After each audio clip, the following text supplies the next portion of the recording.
निदान भाई हम सब चीजें उपस्थित में बना के न्यूज भेज दीजिए कभी ढंग और सभी कितनी तारीफ कर रहे थे वहाँ के इंतजाम की। सारे जो रोड बाकी थे वो हमने करवा दिया था। कितने चापाकल गड़वाए थे, कितने शौचालय बनवाए थे, ट्रांसफार्मर लगवाए थे। 3 दिन बहुत बढ़िया कार्यक्रम हुआ था, वो याद कीजिए।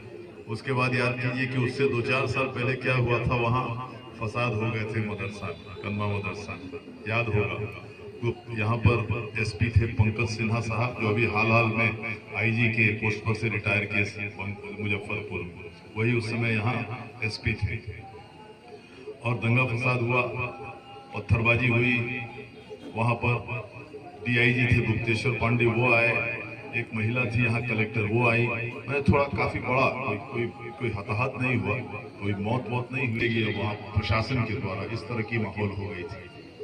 बहुत बड़ा केस हो गया, केस किया, बहुत बड़ा केस किया प्रशासन ने। और मुझे याद है वो 1-2 साल चलते रहा। हमारे पास अचानक एक दिन हम देखे कि बस से लोग उतर रहे हैं मेरे पटना आवास पर, सरकारी आवास पर। तो देखा कि लंबे लंबे दाढ़ी वाले भी थे और नीचे धोती पहनने वाले भी थे। सारे लोग थे जो इस केस में अटके हुए। करीब 100 आदमी या 70-80 आदमी रहे होंगे उस बस में। सब आया, हमने कहा क्या हो गया भाई। परिचित लोग थे, राम दरेश थे और भी लोग थे। आए वो मौलाना लोग, कहा कि सर जिंदगी बर्बाद हो जाएगी, वो ट्रू कर रहे हैं केस को। और राइट का केस इतना खराब होता है, आपको मालूम है, फसाद का केस में डाल दिया तो आजीवन आपके बाल बच्चों को कभी सरकारी नौकरी नहीं मिलेगी। जब भी कोई वीआईपी आएगा आपके एरिया में, आपके घर में पुलिस जाएगा चेक करने कि आपने कहीं राइफल तो नहीं रखा है, कहीं पिस्तौल तो नहीं रखा है, कहीं बम तो नहीं रखा है, देखने के लिए। और हिंदू और अंग्रेज दोनों में बहुत खराब रहता है राइट का केस। वो सब आएंगे, साहब हम लोग बर्बाद हो जाएंगे, बताइए। तुम लोग करते हो समय पे ये सब याद नहीं रहता है। उस समय तुमको एकदम जोश आ जाता है दोनों तरफ क्या, उसमें पूरा तुम्हारा धर्म जाग जाता है। अब बाद में आते हो नेताओं के पास पैर पड़ने के लिए। क्या जरूरत थी ये सब काम करने की। ऐसा गलती हो गई, अब सबक सीखे, अब किसी तरह बचाइए। तो पांडे साहब, गुप्तेश्वर पांडे साहब डीआईजी थे मुजफ्फरपुर में, क्या आईजी हो चुके थे उस समय। तो उनको हमने फोन किया कि सर कल आ रहा हूँ मैं, कल आप हमको समय दीजिए, थोड़ा हम आना चाहते हैं मिलने। तो उन्होंने कहा आप आ जाइए, हमको बता दीजिएगा, हम खुद आ जाएंगे घर पे आपके मिलने। तो यूनिवर्सिटी में मेरे घर पे, तो हम कल फिर इन लोग रहे रात भर, जो भी खाना खिला सकते थे हम खिलाए उनको। और अगले दिन फिर ले आए डीआईजी साहब के पास, आईजी साहब के पास, मेरे घर पे ले गए मुजफ्फरपुर आवास पे मेरे यूनिवर्सिटी में। और गुप्तेश्वर पांडे जी को फोन किया तो बेचारे आए। वो बहुत तेज आदमी पांडे जी थे।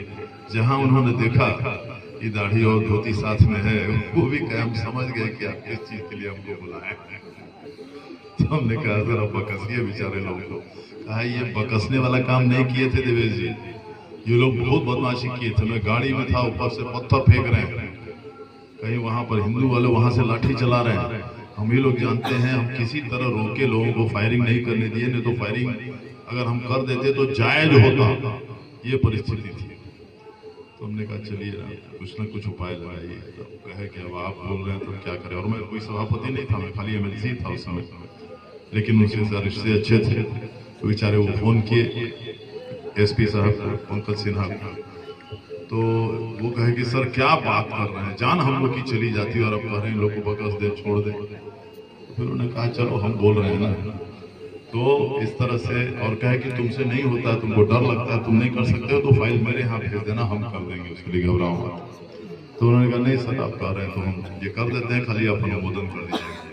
तो 150 लोगों का नाम उस केस में हमेशा के लिए बचा हो जाए। वो भी काम ऊपर वाले ने हमसे कराया, मैं शुक्रगुजार था।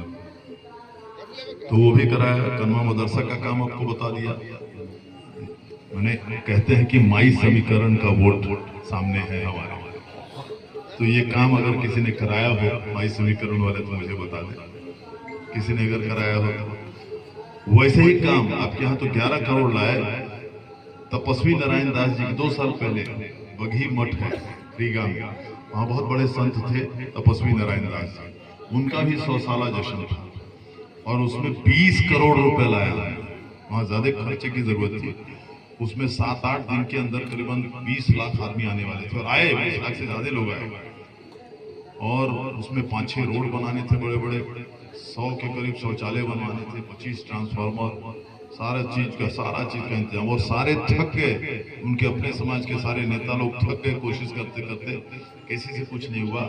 अकेला हमने वहां वो कराया। इससे 2 साल पहले हुआ था आपके कन्मा मदरसा से, वो भी कराने का सौभाग्य प्राप्त हुआ, सफलता मिली, वो भी किया।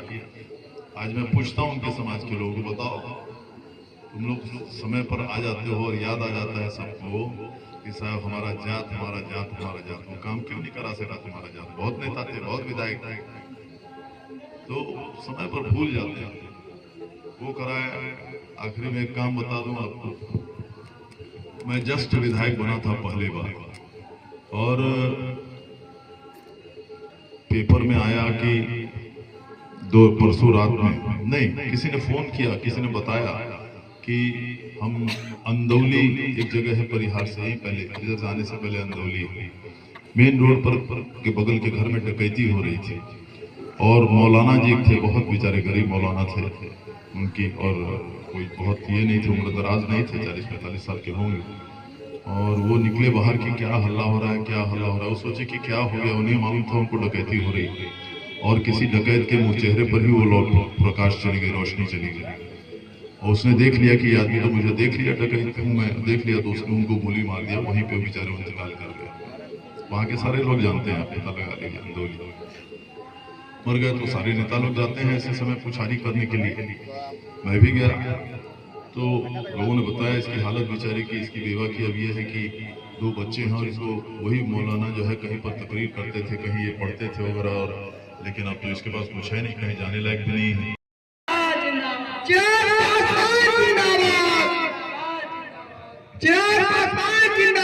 जिंदाबाद,